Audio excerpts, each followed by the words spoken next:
Without hesitation, Jack crouched down, lifted Emma's crutches from the ground, and steadied her as she rose shakily to her feet. He didn't need to say much. His presence told her everything. "You're safe now." Another biker shrugged off his leather vest and draped it gently across her shoulders, shielding her from the stares of curious neighbors and the glow of phones raised to record. For the first time that day, Emma wasn't a girl mocked in the street.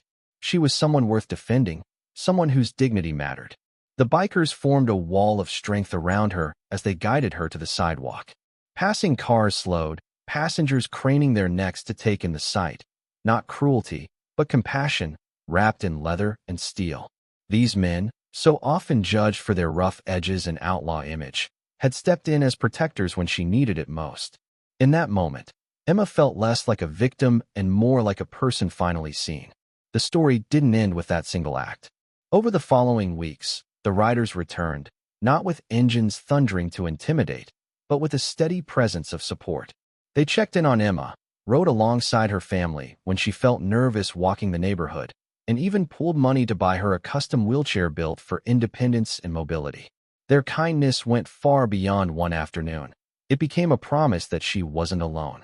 For Emma, the impact was life-changing. She walked into school with her head higher, not because the bullies had disappeared, but because she knew she had people who believed in her resilience. Their faith in her strength gave her a courage she didn't know she carried. And word traveled quickly. The boys who had shoved her that day never tried again. No one wanted to cross the girl the bikers had stood up for. But it wasn't just the bullies who changed. The community shifted, too. Neighbors who once looked away when cruelty played out in front of them now thought twice. Some even stepped in when they saw others mistreated, remembering the day the riders showed that standing up for what's right doesn't always come from where you expect. Acts of kindness, when bold and undeniable, have a way of rippling outward. Emma's experience became more than just protection from bullies. It became a story of being recognized, respected, and valued in a world that often tried to dismiss her. She carried herself differently, not because her challenges disappeared, but because she finally knew she wasn't invisible. Heroes don't always look the way children imagine. Sometimes they ride up on motorcycles, leather vests marked with patches, engines rumbling like thunder. Sometimes the toughest faces hide the softest hearts. And sometimes strangers, without warning, become the guardians of dignity that someone has been waiting their whole life to meet. Emma's story is a reminder that no one deserves to be left broken on the ground while others laugh. It shows us that compassion, when lived out loud, can shift an entire community. Because kindness doesn't just change a single moment. It reshapes lives, inspires courage, and proves that even in a hard world, there are always people willing to stand up for what's right. And though Emma will never forget the cruelty she endured, she will remember even more the day unexpected angels rolled in on two wheels and helped her rise stronger than before. "Pick it up, cripple." The shout cut through the afternoon heat, followed by the sharp snap of laughter. Emma hit the pavement hard, her palms burning against the rough asphalt as her crutches skidded across the road.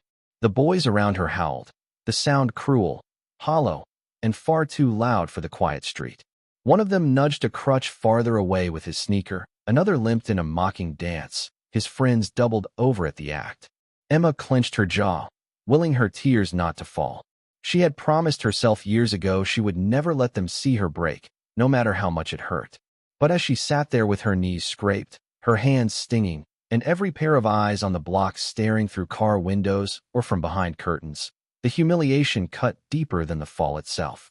The taunts grew louder. "Can't even stand up, can you?" one sneered. Emma's throat ached with the weight of all the words she wanted to scream but never could. She wanted to vanish, disappear into the cracks of the street. Just once, she wished she could walk like everyone else, blend in instead of being a target. Then came the sound. Low at first, like thunder rolling far away. The boys paused, glancing toward the end of the street. The growl deepened, multiplied, until it swallowed their laughter whole. Engines roared, chrome glared in the sunlight, and suddenly a line of motorcycles rolled into view, moving as one. The boys froze. Neighbors leaned out their doors, curtains shifted, and Emma lifted her head in disbelief.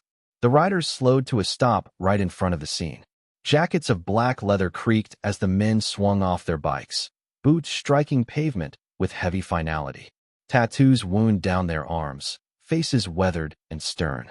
The air changed. No jeering now, only silence thick enough to choke on. The tallest boy muttered something about being late and bolted.